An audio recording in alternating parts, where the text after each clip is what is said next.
Hi, it's Regina. Welcome back to my haunted library. Today I have a guest in my haunted library, my friend Mike Kiker, who's a Philadelphia musician. His band is St. James and the Apostles, which I'll link below. Definitely check it out.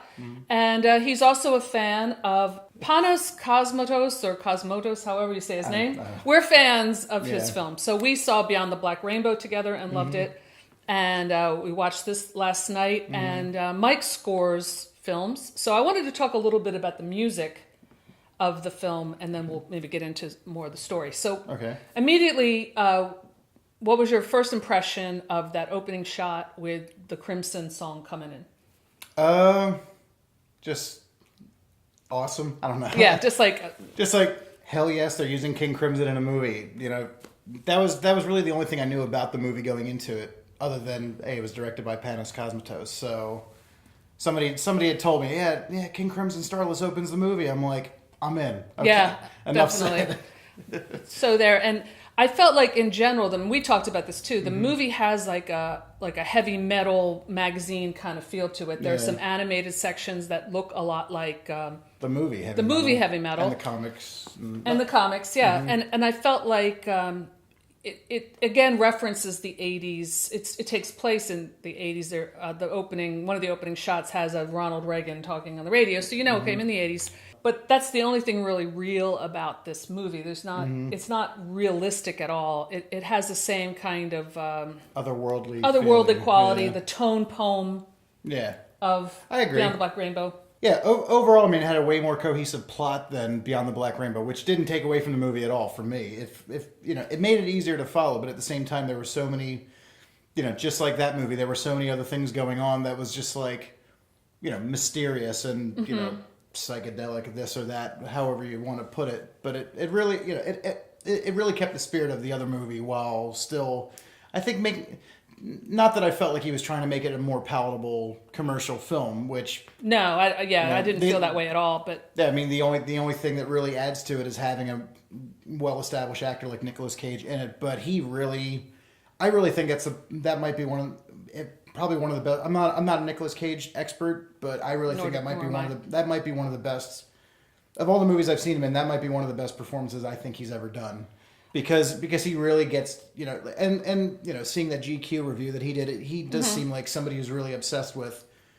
the process of it, and really and if there's something that he has to do to get psyched up for it, which sometimes turns a lot of people off, as he mentioned.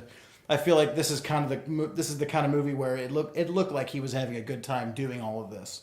Yes, but I never felt like it was campy. No, never. No, there are moments of black comedy in this film. I mean, there's like the scene with the one of the black skulls. There's this biker gang that I wasn't sure if they were aliens or just demons, or they used drugs and now there's like this LSD plot. They were taking this like super concentrated form of LSD that, like, there's a scene with Nicolas Cage, like, just puts it right on his tongue and he just immediately flashes into the next dimension, and it's like, which is the same kind of thing. It is like a reference to Beyond the Black Rainbow with the trip scene, with the melting, wax face melting and stuff. I often, like, with all the drug related things in both movies, I wonder if there is an arc that Panos is trying to reveal that he might reveal in the next movie he does, almost like a trilogy of kind of psychedelic 1983 psychedelic trilogy, because both movies take place in that year as well. So,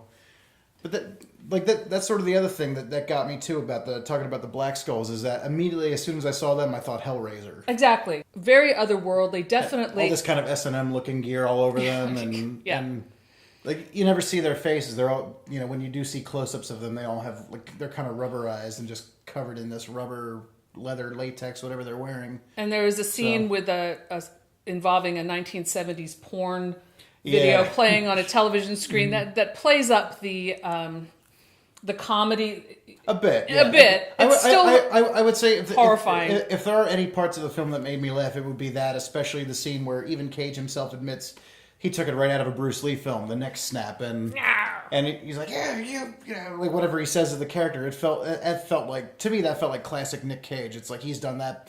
He's definitely done that before in other movies, but this is probably the time where he gets to go the most psycho. Like, really nothing about this movie, like, really made me laugh, other than that one scene with the Black Skulls, and then the scene with what's his name, Jeremiah Sand, the cult leader, and he's trying to seduce Mandy with his music and then his other things. I don't want to get into that, but I'm not one to judge, honestly. But it's still I thought it was brave of that actor to do full frontal nudity, and and it's good because I saw this interview with the director, and he said that character was like horrors of the male ego.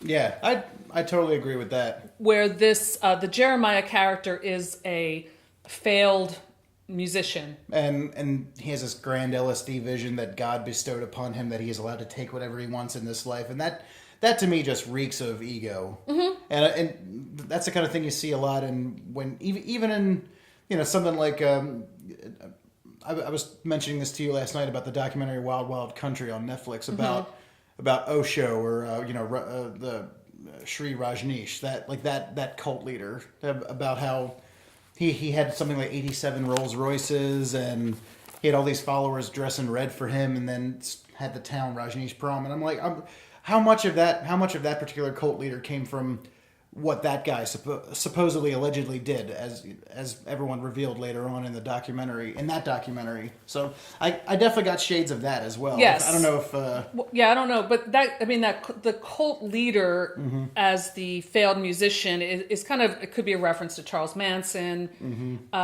The idea of the you just gotta love me. And when when Mandy laughs at him, I was laughing right along with her. I know, I was too, and I think everyone was. So it definitely is. I think it hits the right notes as a horror film, absolutely, as well. And even though it's this revenge plot, it never. And he's dealing with different weapons, like he's got a crossbow and he's got this kind of like a battle axe. Battle axe, yeah. And then there's a chainsaw fight that. Yeah. Kind of takes it to the next level. I would say there were some shades of Evil Dead 2 in there that I picked up on. I don't know if that was intentional or not, but the chainsaw is probably the most obvious thing. Yeah, and some of the kill scenes I did laugh. Yeah, but at the same time, I think that's intentional, because you've already seen like the biggest tragedy of the whole film at the middle of it practically, and then the rest of it is like, okay, this guy is, he's going full tilt. He's gone through the most horrible, heinous thing that any human being could possibly go through, watching your wife literally burn to death, or girlfriend, or whatever she was to him, because that's not made clear. But no, that's true. But it's obvious that there's a sense that they have a real love story going on. Yeah, like it takes time enough. The film is about 2 hours, so the first half is kind of establishing these different characters and establishing this love story that's going on, and there are kind of shades of darkness in that in that story. And I thought it was interesting that Mandy, did you notice she was wearing a Black Sabbath t-shirt? I did. And Black Sabbath in one shot, I think she was wearing Metallica in another. Okay. Or was it Iron Maiden? Or yeah, like I think she wore nothing but band t-shirts, I think, the whole time. Yeah, and she's reading a book called Seeker of the Serpent Eye. Okay. And working at a convenience store that looks pretty grim. Yeah. There is a sense of, like, I felt shades of David Lynch in this, and even Lars von Trier in that scene when she sees the stillborn deer, I think it was. Yeah. That's really kind of disturbing. I thought maybe she came upon like a sacrifice that they did or something. Oh, that's possible. That's what I got out of the scene. Okay, I didn't think of that, but that's possible. Maybe she'd stumbled upon one of their sacrifices, because you see as the movie goes on, they sacrifice people to the Black Skulls. So I wonder if that was part of it, or as you said, it could have just been a stillborn deer or something. I found it disturbing, and either way, the camera lingered on it a little too long. But but that's probably the effect that he wanted. So overall, let's talk about the music a little more. I felt like the score was really in step with the visuals. I agree. I didn't feel like I wasn't aware of the music as much as I was with Beyond the Black Rainbow.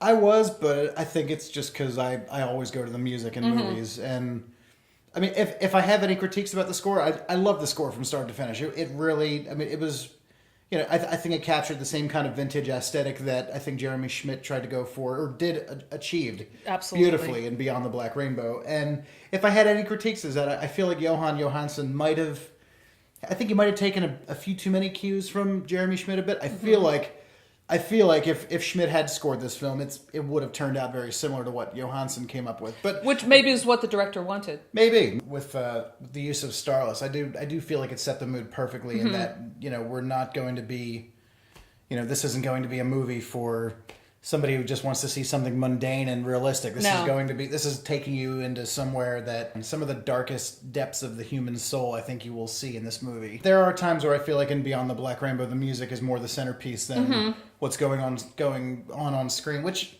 that's not a drawback for me at all, because No. I myself getting into film scoring was very much influenced by that movie, among other things, but that was a real... For me, that was a real kick in the ass, and like, hey, you can certainly do something like this with the music that you're making. And very much that prog rock kind of vintage kind of sound. Because there are moments in Beyond the Black Rainbow where you can't really even understand the dialogue. Yeah, it's more like this music is so loud, or what's even really going on screen. It's or what's going on. Yeah. So this has more of a classic run of plot. It's basically a revenge plot. Yeah. It's funny too, because I remember trying to watch Beyond the Black Rainbow with my dad and brother, like actually showing them, like, you guys love to. How'd that go? I was trying to frame it for them, like, okay, this is sort of like it's like a 2001 kind of moody piece, and if you really like a tone poem, very much a tone poem, and my dad likes very simple action flicks, so I didn't think he'd understand it at first. I thought he would really get into the music at least, because he turned me on to Yes, so I thought he would kind of get the vibe of that. But about 3/4 of the way through, my dad was just Mystery Science Theatering the crap out of it, and I was laughing along with him too, because I'm like, yeah, this movie is kind of ridiculous, but at the same time I was a little heartbroken, because I'm like, but you're not seeing what I'm seeing. But then again, hearing what I'm hearing. But then again, it's kind of funny, because there's that scene at the end with the final confrontation between Jeremiah and, was it Red? Red. Sometimes an actor can disappear into a role so well that they become the character, and that certainly happens with Nick Cage in this movie. But at the same time, I still didn't stop seeing him as Nick Cage. He was but I never felt like, even during his like freakouts, that. I mean, yes, the Bruce Lee one. There are times when it gets kind of like, I laughed, and when he throws that, what did you call it? Battle axe? Battle axe. And it kills one of the Black Skull. I did laugh. There are some moments of high black comedy in this, but I never felt like during Nick Cage's freak out over what happens to his wife or girlfriend. Oh, no, that felt really heartfelt, and it was. I'm not saying that To me, he still stayed as Nick Cage for the movie, but I'm not saying that it's like a bad thing. And not a bad thing at all. I couldn't imagine any other actor playing that role. It really is, and after seeing that GQ interview with him talking about his process and all that, he really does seem the kind of actor who just knows, he mentions body language a lot. There is a lot of body language in this that really. Nobody else would have. I don't think anybody else would have been able to capture that kind of manic, grizzled, aura that Nick Cage has, for lack of a better word. Yeah, you can tell, like, his character really lived, and you can, and he as an actor seems like he's really lived. And it's interesting that the director wanted him to play Jeremiah. Yeah. Because I think he said it was mostly due to appearances. Because at the time he'd met Panos, he had long hair. He said he was in full Gandalf mode. Full Gandalf. To me, his writing improved from Beyond the Black Rainbow to this movie. This seems much more. There was more of a script going on. And that I think was the biggest drawback for when I was watching it with my dad and brother, because they were just Beyond the Black Rainbow. They were both just like, what the hell is going on in this movie? And I agree. There were times where I'm still. Even to this day, I'm still like, why were they doing that again? I was a little stumped by some things in that movie. But that movie, Beyond the Black Rainbow, had a great influence on Under the Skin. Stranger Things. I really feel like... It was a breakthrough film. Yeah, I really feel like Stranger Things took their plot wholesale from the kind of MK Ultra subplot of Beyond the Black Rainbow, or it might not be MK Ultra expressly, but it's almost like... Girl with psychic abilities is breaking out of this institution, and then Stranger Things almost picks up where it leaves off. This one references 80s. Like I felt like the Black Skulls. Mm-hmm. They were like we mentioned on Hellraiser Cenobites. Yeah. But they were kind of like Meatloaf's "Bat Out of Hell" album cover, kind of come to life. In the most dark, fucked up way possible. So you were talking about the scene where Nick Cage does his like freak out in the bathroom. Yeah. About the hidden bottle of vodka. Yeah, You said Stephen King has used that trope before. I swear I've seen that trope in maybe not Stephen King necessarily, but perhaps with Jack Torrance, going to the invisible bar and being served by Lloyd. I felt a kinship to that a bit. Mm-hmm. I mean, King himself has admitted that a lot of that came from himself being an alcoholic and probably doing the same thing, having a hidden bottle of vodka. Right, there's that stash in case of emergency, break glass kind of thing. Yeah, and my God, did Nick Cage break the glass? He really did. And then he does some kind of cocaine, and then he takes after he kills all the Black Skull Riders. It's just like, hey, they got a mountain of cocaine, that was one of the few scenes in the movie that I really legitimately laughed at, because too. I was like, but at the same time it was kind of a hell yeah kind of. I mean, I've never done cocaine, and nor do I recommend it to anybody. No, we don't. We're not recommending it. But. No, but LSD on the other hand. ...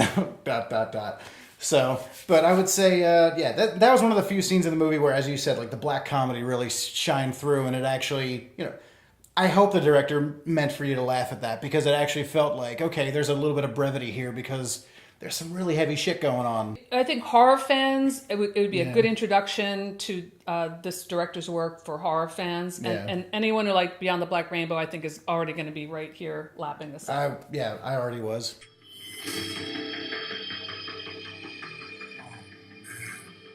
Thanks, Mike, for stopping by my haunted library. I'll see you soon. Bye.